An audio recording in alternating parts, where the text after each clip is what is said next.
very good morning to you and welcome to New Day here on at Signature TV. I am Godwin Sunday. Now, just before we get into the show, it might interest you to know that Abuja this morning it's cool and calm. And of course, the only thing you see on the road right now are just vehicles going about their normal day-to-day activities. But away from that, let me bring you up to speed on what we are discussing this morning. And of course, what we're discussing this morning might interest you because it borders on what you believe in, and whether you believe it or not, it would still affect your personality. And we're talking about data protection and privacy in Nigeria. Now, the issues around data protection and privacy in Nigeria cannot be overemphasized.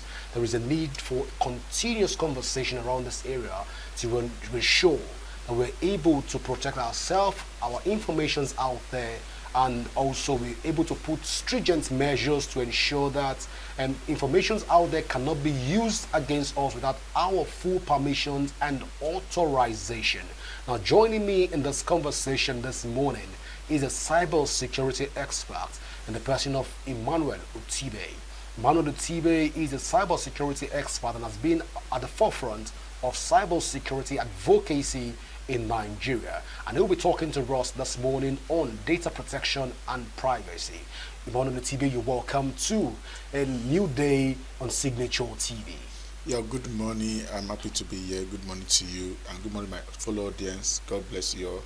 So, thank you. All right, so let's get into the conversation. First, please give us an overview of the Nigerian data protection and data privacy. Are there laws guiding us right now? Give us an overview where we are in 1953 and where we are right now. Okay, yeah, welcome again. So, yeah, there are laws put in place for our data privacy to be protected. And when we talk about cyber security, we need to understand what cyber security is. We need to understand what cyber security is all about. So, in a simple term, cyber security is a measure put in place to protect you from any form of virus or attacks that can help you, destroy you, and damage you to a point that when you see yourself after, you regret being on social media. Just a simple way, and I just give that definition for our normal understanding, so I don't speak tech in a tech way. So there's a law put in place for our data to be protected, and there are regulations. So, but we need to understand the laws that have been put in place. Unfortunately, people don't understand this, and that's why each time they fall into this black hackers. Black hackers are those who don't sleep, but they keep looking for ways to penetrate into our data information and make use of it to destroy us and get something from us. Why? Because our data is nowhere being protected. So, in all, we encourage people to understand the laws and the regulations that have been put in place for their data and their information to be protected online. All right, so first things first, people want to know, how can they even know that their data are not protected? Yeah. Are there red flags? Able to, as soon as I get to the internet space, I just know that I'm not protected at this point. Is there something that pops up, the Nigerian government or something? Please enlighten us on this. Yes, there are something that we must understand. The black hackers being all this, they call it phishing. That is another type of attacks. There's what called, and that is phishing means getting your information to be used against you. So, for example, you are going to a site, for example, you're right, or you're reading something, and someone just fish out, and so let me just read about it, and not forgetting that site you are logging in immediately is to get some certain information about you that will be used against you. And that's why you should be careful. It's not every advertisement ad we see that pop up on our phone or should click, because that clicking alone is a means to get your information and to be used against you. And that is why one of the policies that I think Nigeria government, or we as a cybersecurity experts, should put in place, it should help us regulate these ads that prompting off on our phone, because those ads has destroyed so many people, especially people in our space, people who are great personnel, who have this great personality, and because they don't have who is helping them to protect them from these attacks, so they use that information that is being sent out there to destroy them. That's why if you notice at the beginning of this show I talk about damages, how they can damage your person, because at the end goal of every attack is to damage you as a person. So I thought they can use that to also make money from themselves. That's interesting. Now, before we talk about the money part, Yep. how secure is even the two-step verifications that we do in general? Okay, yeah, the two-step verification is also good, but it's not enough for your data to be safe and to be secure. So what is enough? So what is enough is to understand the security framework that has been put in place for your data information to be protected. Because even with your two-step verification, they can still hack into your account, and one of the ways they do that is by coding. So I log into Facebook, for example, and they send me a code, and because I trust my brother, I say, okay, please help me send this code back for me. And because you're not even aware that that code is more reason for hackers to use against you. So that code can be used to penetrate and get your information that can damage your person. So their security framework that is put in place. You understand this framework, that there are many things that is contributed to my safety online. The two-step verification code is good, but you need to also think outside the box, because these guys called black hackers, they are the bad people who are always constantly looking for how to penetrate us. So for example, and one of the ways we can also secure our information is not to share our information to everybody. It's called privacy, so it belongs to you, privacy. So if you cannot keep it to yourself, don't take it to public, don't take it to social media. Why? Because it can be used against you. We have seen cases where you hear cases like, there's one Nigerian actor, I remember this happened like last 2 years. Someone used his information, his data information against him, because the guy is an actor.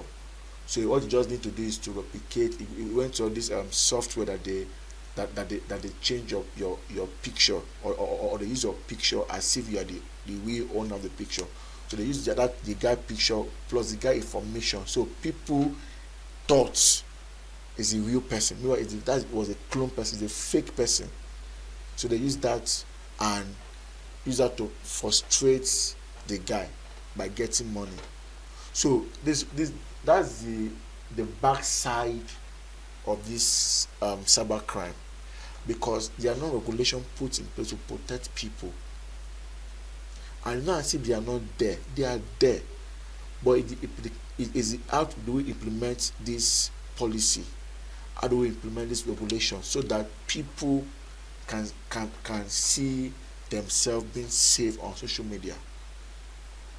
All right, we'll come back to cyber policing very, very shortly. But before we get to cyber policing, is there an age bracket that is attached to protecting yourself on the internet or on the cyber space? Okay. Is there age bracket that is tied to it? Is there demography that is tied?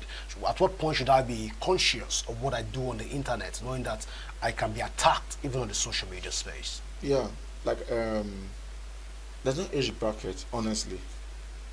As long as you choose to go public, then you need to start putting in check, how do I protect my information? How do I protect my data? How do I protect my network from being from being attacked? Because truth is that as you decide that I want to be a public figure, they come for you. But they'll begin to trace, okay, this person have a track record of becoming a successful person. So how do I penetrate? How do I push them? How do I follow you? Or you see them, they're your followers. Anywhere you go, they begin to follow, begin to trace your movement. But because they want to get every information you are using, every information you are doing, so that they can use it against you in the future. So at every point you want to go public, you need to first think, how do I protect myself from these people, from these black hackers?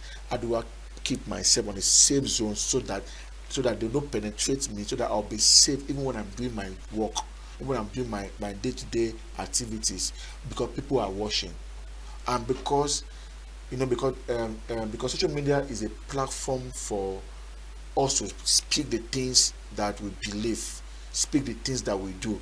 It can also be used for business purpose, it can be used for any purpose. So the black hackers are there just to see how they can penetrate inside what we are doing and use against us. I know I'm making sense. Yeah.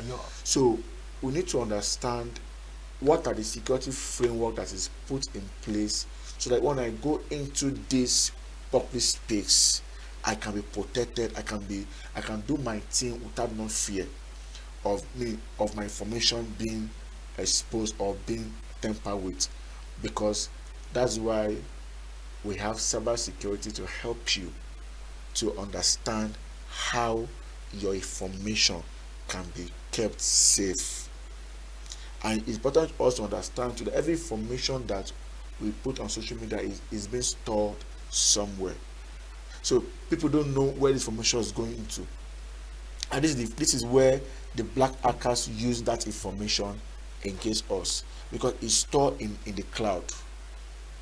Now they have a software they use to harness this information from the cloud to use against us.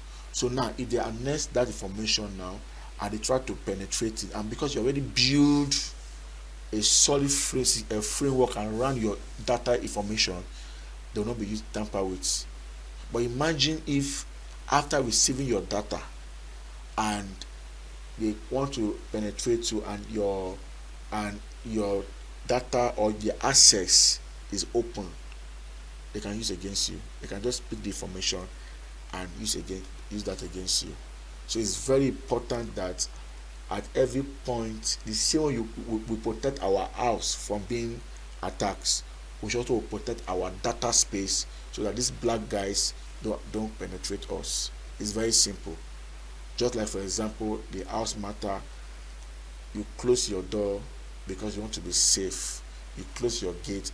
And in cyber security, if your main gate is open and your main door is closed, they can still penetrate it. But your main gate is open, so your house is not nowhere safe. So the first thing you must do, you must close your first gate. Your main gate must be closed. That's where we have the virus system. That's where we have the antivirus. We have the malware.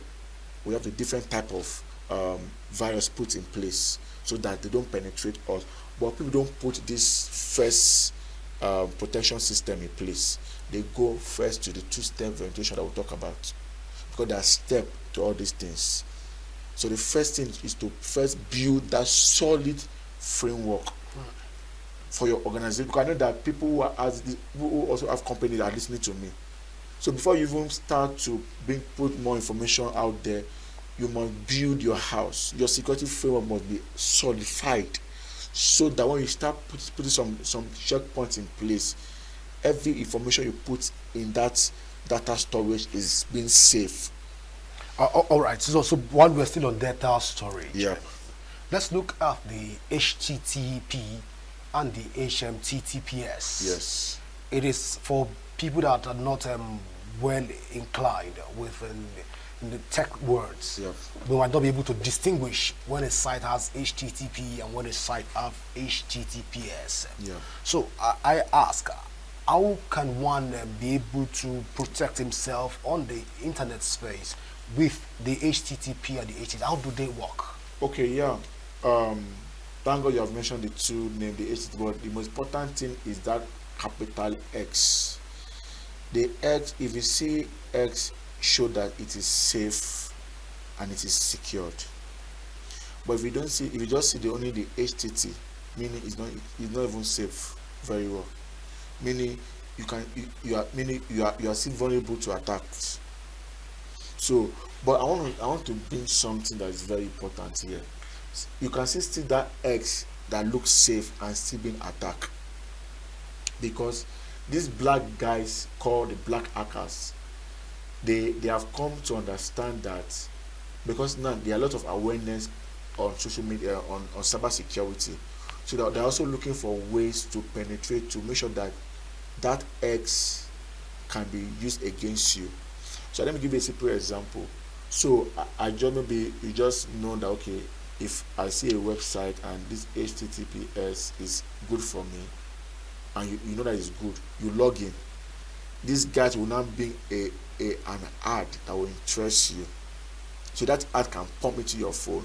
Let's say, for example, how to make $1 million. The name alone looks sweet. You not knowing that that ad they pump on your phone was a means to get your information. Then you just log into that ad, forgetting what you went on that site to do before. It happens a lot. You see now. Yeah. So when you just enter into that site now begin to get your information, because you yourself, you are hungry to make $1 million, forgetting that they use that framework to get your attention. And because you don't understand that this is a system put in place, they will then begin to get your information, and before you know, they use that information against you. So we should be very careful of the site, because they come by through sites. You see different sites popping on our system, because now it's not about the HTTP, but it's about how sure are you about this site, because they now understand that you can log into sites and that site can be used against you. That's why you see us that are cyber security, we make sure that we build a system that can help you. They can help you protect you irrespective of the site you are going into. Okay, what kind of system would that be? It's a security framework. Okay. The security framework we have built in our company to also help other companies as well. We build that security framework in order to help you using the IDS format and the IPS format, meaning institution detection system. That's for the IDS format. We have the IP. The P does help you prevent your network, help you monitor it. So what we do now is that we use that IDS format to detect if that site is legit or is not legit. So if you find out that that site you are logging into is not legit for you, we encourage you. Sorry. By legit, you mean legitimate? Yes. Okay, legitimate. Okay. Yes. Okay. That means that site is good. It's not a bad site. It's not a site that can be used against you. So when we use that IDS format, we help you to detect if that site is good for you to go into. If not, we advise you don't go it, because there's some sites you don't go it instantly, all your information, because all our information are stored on the data storage. So we just our email can bring our information. So this is why these people go into that cloud and begin to fetch our information. So now we use that IDS to help you to know if this site you are going to is good for you. If not, we're not bringing the IPS format, pushing the prevention system to help you prevent you from being attacked. All right, so let's talk about email marketing. Yes. I understand that people buy email lists. Yes. And they trade with email lists. Yes. Is this another form of data infringement for buying and selling of email lists? Yes, it's another form of infringing your rights, because if I'm getting your email without your permission, is a crime. Is a crime. You should be the one to give me your email willingly for me to use. Well, bigger organizations and companies, multinational companies do this a lot. They do that because the people that are doing that too don't know their rights. Okay. Like I said, there are laws that have been put in place for data protection. you are not permitted to get people email lists without their permission. But the business look lucrative. Your business look lucrative. Why? Because there's some there's some legitimate people there who ask for you to submit your email. So for example, you see Google Form now. So when you apply Google Form, you are seeking for their email. So it is people who really give out their email. That is legit. Why? Because the author, maybe I just write a book now and I want to send my book to you, I want to send it through email. So I come out there and so submit your email if you are interested. So now it's not now this is like a buying and selling. So I've make an offer for you. So it's now expected you to now come in accepting the fact that I want to submit my email. That's the good business, knowing that you are buying a legit thing from the other party. But if I go getting your email without your information, it's a crime, because I don't know what you want to use my email for. What you want to use my email for? Criminal activities. I don't know. And meanwhile, our information is stored on cloud. All right. Speaking of email and information being stored on cloud, Yeah. I also understand that there is, when people fill forms online, Yes. they are giving out their information. If you're applying for a job, you're applying for whatever, you're filling out a form online, you're submitting your information. Are there ways that people can retract or can take back this information when after the employment process, they are done with the selection process? Are there ways that people can take back and take that information away from the internet, even from that organization? Yes, unfortunately, even okay, let's say fortunately, there are ways for that, but you know, there's what we call after effects. Okay. So maybe before you even think of taking back your email, they've already used your email to do what they want to do with. Illegitimately. Yes. Okay. So, but to answer your question very simple way, there are ways to recover your email back. And that's why the work of cybersecurity to help you recover what is lost. So we hear people say, I've lost something, I've lost a file, I love that. So there are software that cybersecurity people use to gain back the information of their clients. To recover every information that's been used or every email. So if a person is not a cybersecurity expert, automatically his informations are just on the free air, on the cyberspace. On the cyberspace. And it can be used on anything. On anything, yes. So and that's why we said, don't release some vital information about yourself, because you don't know tomorrow. You don't know how tomorrow will be for you. You might be a great man, you might be a very successful man, which that's what everybody pray for. Now you now have an information that can be used against you 10 years from now, store on your data. You know, you find that, for example, like politics days and all that. You see someone want to run for any party, they will now go and dig in what the person have done 15 or 30 years ago. They will not bring it out. So guys, this is what you said that time. And that's why we should be careful of the things we say as well, or things we do, so that it will not be used against you tomorrow. So, and because everything, I must understand now that anything that you put out there is being stored. Computer don't forget things. They store it for you. Even if you come back after 100 years, you still find it there, because there's a place it's being stored. So we need to be extremely careful, so that will not be used again, so that we can protect ourselves from every form of attacks that might come on our way. All right. So I haven't said this. Let's return now to the issue of cyber policing. Yeah. Do we have enough cyber policing as it stands right now? The truth is that right now we don't. I will talk in terms of being in Nigeria. You're a cybersecurity expert, so Yes. you can educate us on this. Yeah. Yeah. So it's your Because why is that? There's no enough regulation. There's not enough policy that's put in place for everyone here in Nigeria to be protected.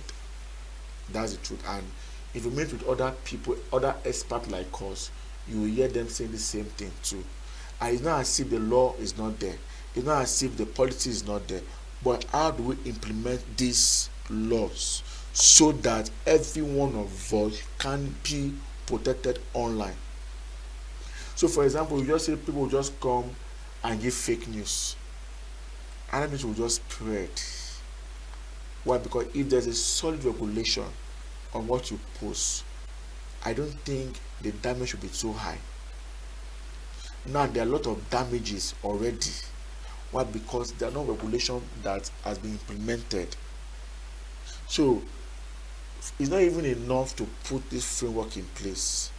How do I step by step take this framework and begin to implement it so that everyone is being safe online? That's what we should be looking at. Because to my own best of understanding, there are laws. There are laws that I've read. In fact, there are policies that myself have written down. I've written down some solid security framework that can help everybody. Now I'm thinking now myself, okay, now I've written it down. What next? The next is for me to start implementing it by creating awareness. People need to be aware of this information. All right, so Mr. Emmanuel, you're saying in essence that the Nigerian cybersecurity space Yes. is not secured enough. Because of the wrong implementation and the wrong policies that has been created for us. All right, so are there agencies of government, are there ministries, are there parastatals that are saddled with responsibility of protecting Nigerians, especially on the cyberspace? Yes, there are bodies. Okay. There are government agency that has been created for everyone to be protected, and they have brought out policies as well. But the major problem, like I said earlier, is the implementation. If not, we'll not see someone waking up one day, come on social media, because they have the right of freedom to say just anything they want to say. So now, this agency must sit up and think outside the box. What did they do, or what can what can be done in order for people not to write something against anybody that is thoughtful? So now, we also need more policy. We also need more agency, and thank God for some of the cybersecurity companies we have here in Nigeria that's also helping us. And do you know, luckily or no, do you know, the truth is that not many people know or is aware of cybersecurity. I must put that on air. Not the rate. I would say we only have like 30% of those people who understand cybersecurity. Okay, Mr. Emmanuel, let's get deeper with this conversation. Okay. You're a cybersecurity expert. How correct is it? There's an assumption that most hacking activities are being carried out by cybersecurity experts. Yes. That most internet threats that are being posed and viruses being created are being created and tried by cybersecurity experts in order to infringe the market for them to now provide solution to that same market. How correct is this assumption? Yes. The truth is that I also is correct though, but you know, when you want to go through a cybersecurity to learn to learn to become a cybersecurity, they teach you how to hack. They teach you all these things, but because of our value systems, so people use that information and use it wrongly. So, for example, there are two types of there are the white hackers, there are the black. There's a red hacker. There's also the blue hackers. So for me now, you know, because of my value system, we focus on the white hackers because we help in fighting the black hackers. Other the black hackers they're the bad guys. So these guys dislike us as a white hacker. But all of you are still cybersecurity experts. We are all cybersecurity experts. Okay. You understand? So now they use that to, you know, because of value system, like I said, most of their value is about money. So they use that to see how they can hack into other people's accounts just to make money. So these guys are motivated by the money. So they begin to teach people how to become a black hackers as well. So that assumption left for me, I would say yes, because you cannot understand how to hack until you go through the class of cybersecurity. It's very simple, because you can't just wake up one day and say, start hacking. You must understand, you must go through the process. So now in that process, now you have to now differentiate, do I want to become a white hacker or the bad guy? So people now go through that direction of being a black hackers. Why? Because their value system is not in alignment of their belief system. Cybersecurity attacking cybersecurity. Yes. Two elephant fights, the grass suffers. Yes. All right. Having said that, can we now say that, can we now be correct to say at this point that the cybersecurity experts, especially within Nigeria, are not doing enough in the fight against illicit and privacy, people's privacy in Nigeria as it stands right now? Yeah. Or is it the government that is not doing enough in the fight and protection of Nigerians' rights in the cyberspace? The cybersecurity are doing enough, but the government need to protect us more. So is the government supposed to recruit cybersecurity experts into the government? I don't understand that. They need to create a body. I thought you said there's a body. No, there's a body. Okay. Let me explain the body I'm talking about. All right, please. You know, the government need to create a ministry set aside for cybersecurity. There should be a ministry that is, say, okay, this ministry is for those who are studying or those who are a cybersecurity expert. Both white, blue, black hackers. Just yes. Okay. They need to create that body. So then that body will not be used to protect each of the other ministries. So for example, now you see even the security agency, we have like, I don't even permit to mention like DSS and all that. They need cybersecurity experts to trace people. So I believe we should not attach ourselves with that bodies. We should have a body separated from them, because we are practical. We are not theoretical. We are practical in our doing. 24/7 we are on our system. We are monitoring what is happening. But if you are not in a working space where people talk too much, it distracts us. But because what we do basically is on our finger and our head. So the government needs to encourage more, build more cybersecurity space for us, so that we can leverage and use that to build a solid career and do a lot of awareness. All right, so we'll go for a short break right now. When we come back, we'll still be talking to Mr. Emmanuel on pressing issues, especially in the cyber space, and how to protect our rights and also ensure that our privacy are protected even in the cyberspace. Please go nowhere as New Day continues in a moment.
And welcome back. And just in case you're just joining us, we are still talking data protection and privacy in Nigeria. I'm being joined by Mr. Emmanuel Utibe, who is a cybersecurity expert. And just in case you're joining us, not to worry, you've not missed much on the show. You can always go back on on all our social media handle and also to catch up what you've missed. But not to worry, we're about to get into another part of the conversation right now. We're still talking about the government getting involved in cyber protections in Nigeria and also privacy of data in Nigeria. So, Mr. Emmanuel, let's talk about this holistically. I know you're trying to talk about the government creating a special agency agency.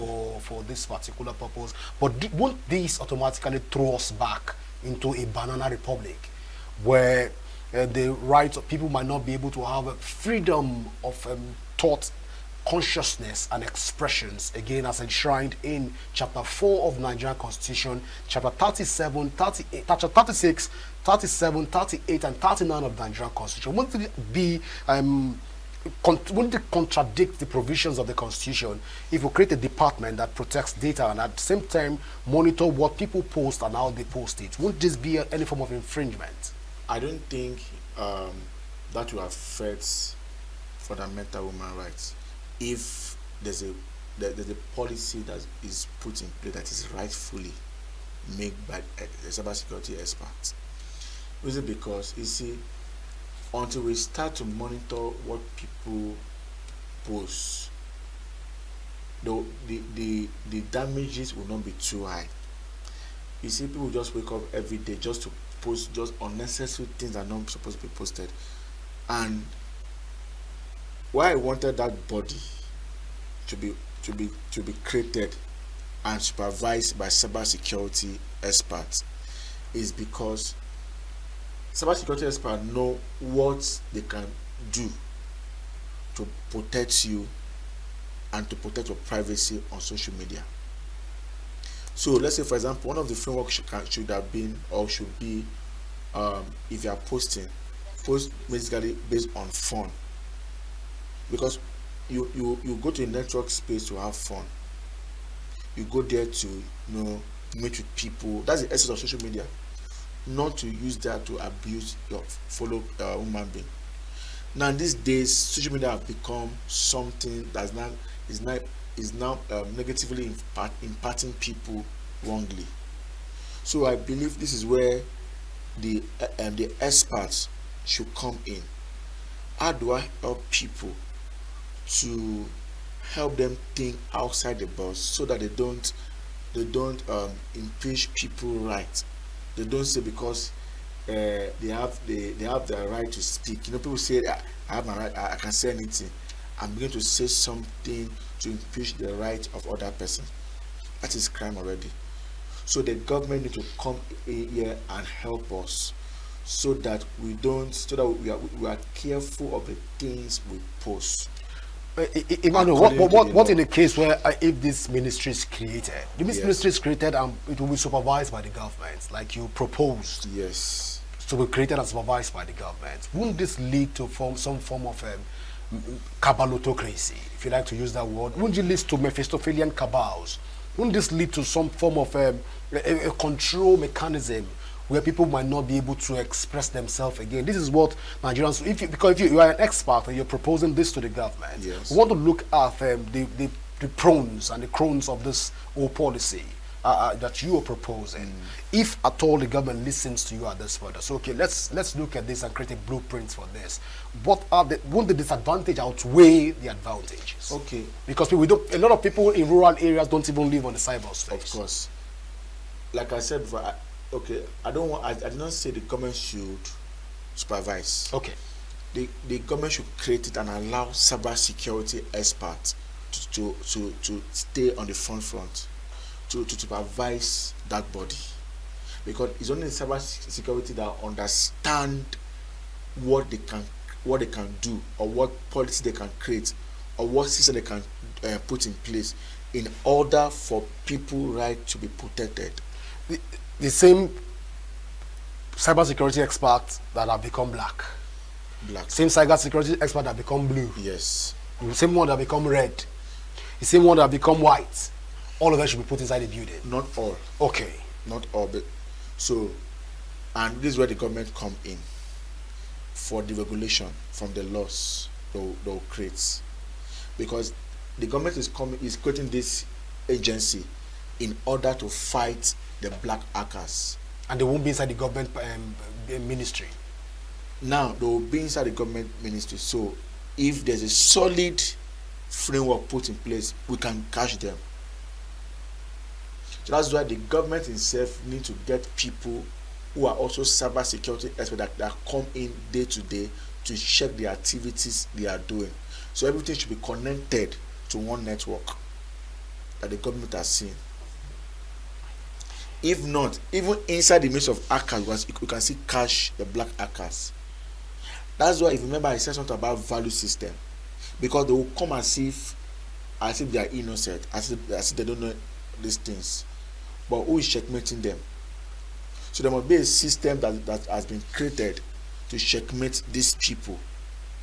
That is that are called black hackers, because you see them. And do you know these black hackers don't come out. They don't show themselves. They're always indoors. Because I remember when I was studying this cyber security, they said if you want to be a black hacker, know that your identity will not be seen. These guys don't have any identity out there. Everything about them is wiped off. Why? Because anything that will trace them, they don't want. So already these are black hackers already. They can stay inside the house for 24 hours without not coming out, just to do what they want to do. So, but if there's a system put in place, we can trace these activities and catch them. All right, Emmanuel, I think I'll understand what you're trying to explain. But then let's talk about VPN. Okay. VPN and Tor browsers. Yeah. I understand Tor browser is a dark web. Yes, a dark web. It's a dark web, and I think that's where most hackers find their strength. Yes. And also using the VPN, you can do a lot of magic with the VPN. Yeah. As it stands right now, buying and selling of people's information are going on this place, and protection of people's privacy is not guaranteed on this space.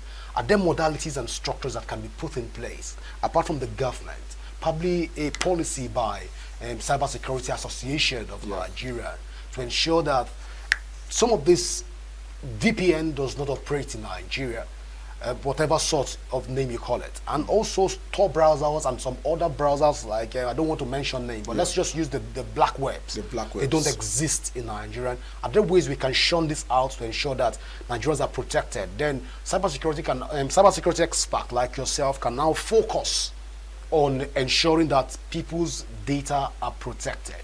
Yeah. Are there modalities that can be worked? I love the question. Yeah, they are. The truth matter that everything has been created for us not to be attacked. But because Nigeria and even they don't read, they don't go beyond what they know. So there are ways that have been put in place for us to live a life that these black hackers are not coming for us. That is why we need knowledge, because we can't even explain everything on this show, and I can't even start to mention step by step, so that we don't waste our time. But the one thing is that there are ways, that there are systems that have been put in place, but you need to be exposed to that systems and all that. If not, it will still be because you know one thing, after going through this thing now, you think you have done everything possible to protect yourself, and you can still wake up one day and find that someone somewhere is just monitoring you. That's how bad this cyberspace is. In your mind, I've done everything possible to protect myself from cyberspace. I've done so many things, but somebody else is there fishing on the things that we are doing. Why? Because you have not yet built your house. The antivirus have not yet been put in place. There's what we call firewalls in cybersecurity. You need to build that firewalls. That's why I spoke about first that if in a house you open your main gate, is a proof that the whole house can be attacked, because the main gate is the firewall. We will call it in cybersecurity firewall. So you need to build a firewall around your network or your data information, so that they will not be penetrated by the black hackers. So invariably, Nigerian Cyber Security Association are not doing that. They are not doing enough to make sure that everybody build firewall around their data. So invariably, there is no human face in the Nigerian cybersecurity corridor Yeah. to ensure that they are protecting people. Everybody, every cybersecurity out there is working to make his money. God bless you. So no form of humanity in the field. It's just few people who are trying to make sure that they bring more awareness. Like I have a lot of mentors, I have a lot of, I don't want to mention them, but I have a lot of people who are doing, but it's not enough. This country, we have this over 200 million, citizens that live in this Nigeria. So it's not even enough, and more people are joining the cybersecurity. People are clocking 18 every blessed day, so they are joining. You see parents buying phone for their son or their daughter at the age 14, 15, and all that. And these guys, because they just enter Facebook and they are not being taught that there are some things, there's some vital things that should not be put on social media. But we'll put it, why? Because of the awareness. So we need more awareness here in Nigeria, here in Africa, so that some of all these things that should affect us in the nearest future should not come to us. And that's what we see on our Western world, maybe other another part in the UK or US. They are put in all these all these things to protect them from all these attacks. But Manuel, I'm tempted to ask, Yeah. should awareness, creation of awareness and creation of awareness, Yeah. should that be the conversation?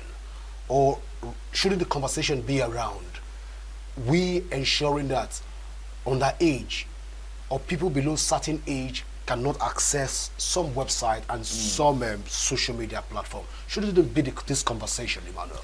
Yeah, the truth is that we are in a world that social media is dominating. So if we say we should put an age bracket to this, you will still find people who are underage still going to social media.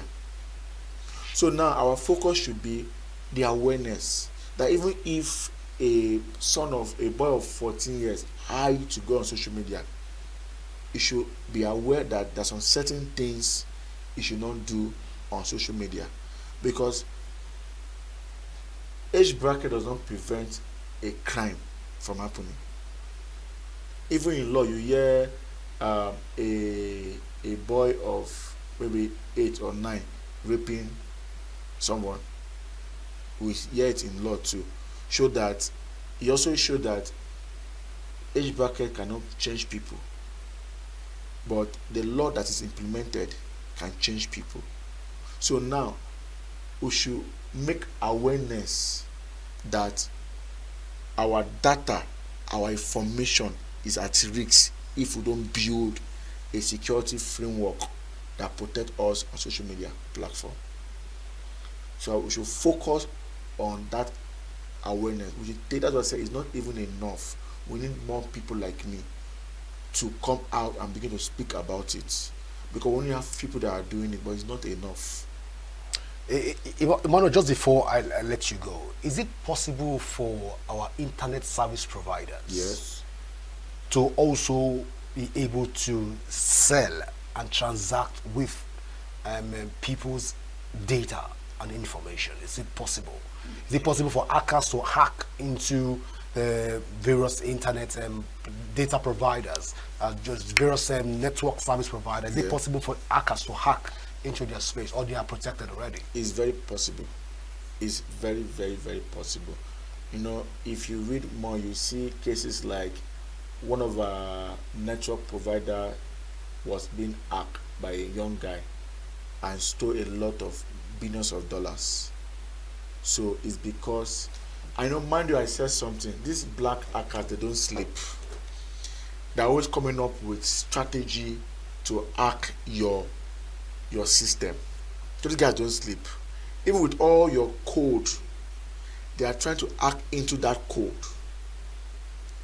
And that is why we need a cybersecurity expert that will help you to show you some holes that these guys penetrate, that these guys are looking for in your, maybe as a company or even as your personal data information. There are some holes they are looking for. Because I was surprised when I heard that news. I was like, was the cybersecurity sleeping? Because this guy they work in the night even when you are sleeping. So at every point in time, we need to protect our system from being hacked by these black hackers. It's very, very important. So that's why cybersecurity is not just a thing. It's something that is necessary to our society. The same way we have police that is going around protecting us from physical attacks. It is the same way we too we are cyber police. We don't sleep, because if we sleep, something can happen. And this guy work in the midnights. They don't, while you are sleeping, they are awake, so that, and night hour is the best time to strike. Why? Because they know that the network there has been opened, and you as the owner of a company or a network provider, you are sleeping and this guy just penetrates. So it's possible to hack into any network, even with your code. It's possible to hack into that, but we need to be more aware. We need to understand the host that is being opened, so that we can build solid firewall using the IDS format and the IPS format to protect us from being attacked. Now this conversation is even now it's becoming scary, Emmanuel. I don't know, because one begin to ask, where do we go from here as a nation? If we know that there are no formidable force, anybody can be a victim of cyber security attacks and bullies across. But let's talk about even bullies on the internet space. Yeah. Can we now say at this point that bullies are also is a product of cyber security threats also? Because we see a lot of people being threatened online, and a lot of threats being posed online. Now, what happens is that you can do a video call, and all of a sudden, people record you, and they upload it, and it becomes, people have committed suicide because of this particular purpose. So, can we say bullying also can become a cyber threat also? Can it be classified along that line? Of course, bullying is also a cyber threat, and I talk about phishing attack. They use phishing attack. Okay, let me talk about man in the middle. There's what we call man in the middle attack. So, for example, they get your information and they sell it to the other person. So that they are in the middle points. They get your information from this place. Maybe they were there when you were taking that video. You know, like for example, maybe if you are doing a video that is very sensitive and involve money, and you're not aware of the other person listening to you, they can take it and sell to the other person, and the person will now use it as a bully to bully you, that if you don't do this, if you don't do that, this is your punishment. So you see people under threats, and you are forced to do that. So that's why I kept saying that we should be very careful of the things we do. You see, if we are aware of all these things, I believe and I think the damages that will be on people will not be so high, because there are a lot of people don't know. In fact, like I said before, there are 70% of people don't know about the cybersecurity space. They just think just going on social media, doing the two-step education is safe for them, but forget that there are things that is beyond that, which we have seen it and discovered that building a solid security framework will help you protect your information, protect your data, protect your person from being attacked. Emmanuel, well, before we even let you go, this data protection issue is becoming very alarming. Yeah, people said that it is when you only have internet that you can be attacked. Yeah. So if you don't have internet, you are safe. But now you can see have internet. Now you don't need to have internet or internet. You can still be attacked. I don't get that part. Okay. So as I am now with my system, I am not browsing. Yeah. No internet. It's not connected. You can cyber hacker, black hacker will still want to hack us. Yeah, how, because your information is already stored on the cloud already. This was not saved. I don't have internet on my system. It's possible for one to still get attacked without internet on the It's system. very possible. Okay. Because our information. Okay, what if few years back you have posted something before? Just that now you don't have the internet, but there's something about you that you have posted before. No, you don't get the conversation. Okay. I'm typing. Let's say, for example, you're typing your will, Yeah. and there's no internet on your phone. You're just typing, and you've not saved it anywhere. Can that information also be hacked? No. Okay. No. So one needs internet to be able to hack. Yeah, what need internet to be able to hack. But the hackers, these black hackers, like I said before, can still hack you without no internet. Okay, I think should not use me. Okay. They can attack somebody. Can hack somebody Yes, without the internet. Okay, that's very correct. So because truth is that people feel that I don't have internet, so I'm safe. But already your information is out there already. That's not safe. And these guys, there's something they are looking for. They are hungry for something. They are pursuing something. That's a vision, and the person is like a victim to them. They don't even know. They don't even know whether you have internet or not.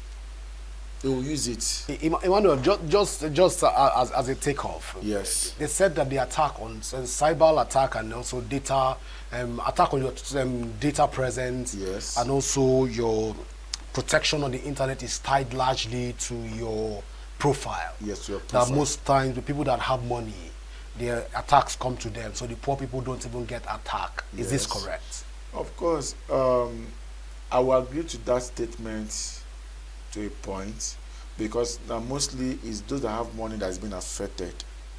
Like I said before, you see them using our face, they replicate our face just to use our face to get money from people.